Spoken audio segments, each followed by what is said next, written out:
Topic here. Let's talk some Star Wars Darth Maul. So, over the weekend we had Star Wars Celebration, and it didn't really feel like a celebration, but we got a lot of news that came out.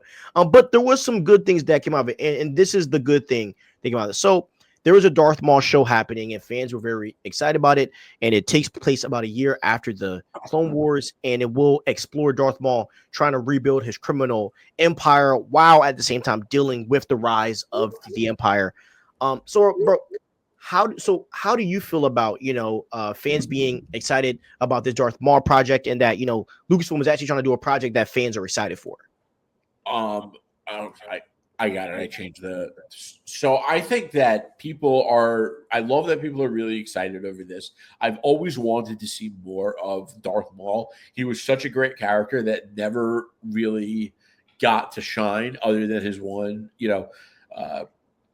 episode one. But yeah, I think it's great that they're bringing Darth Maul back. I want to see new and fresh content and direction from Star Wars, and I think that this is a great step in the right direction.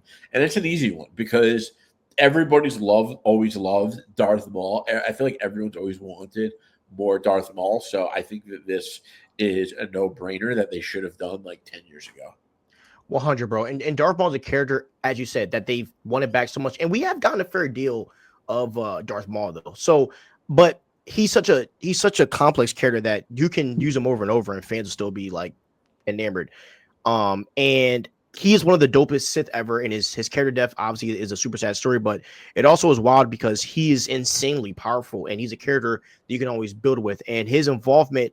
And I got to give credit to Dave Filoni, because without him, Darth Maul, in my opinion, when it comes to the animation game, would not be loved by fans like me who didn't grow up reading the Star Wars books. You know what I mean? And like Dave Filoni's animation of Darth Maul made me love him as a character, and he always took these shows to another level. And Sam Witwer, bro, like he is such a talented voice actor, and he plays Maul perfectly.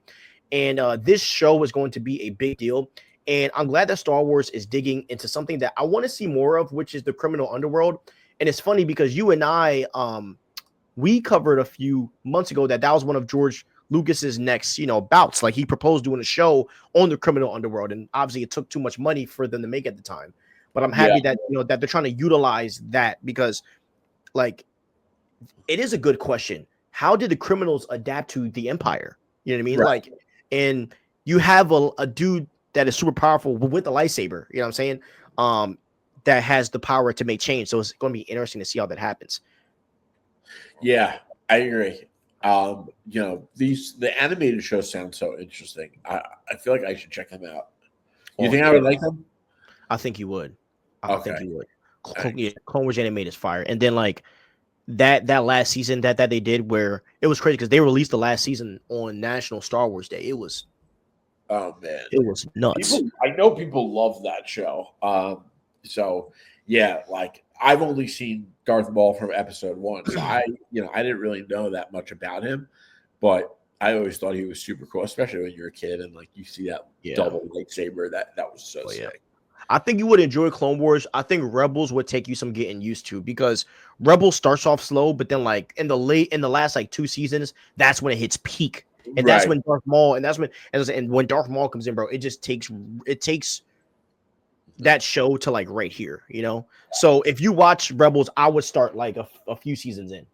Okay. Because that's good to know, because especially like, there's a lot of shows I feel like you could skip some of it.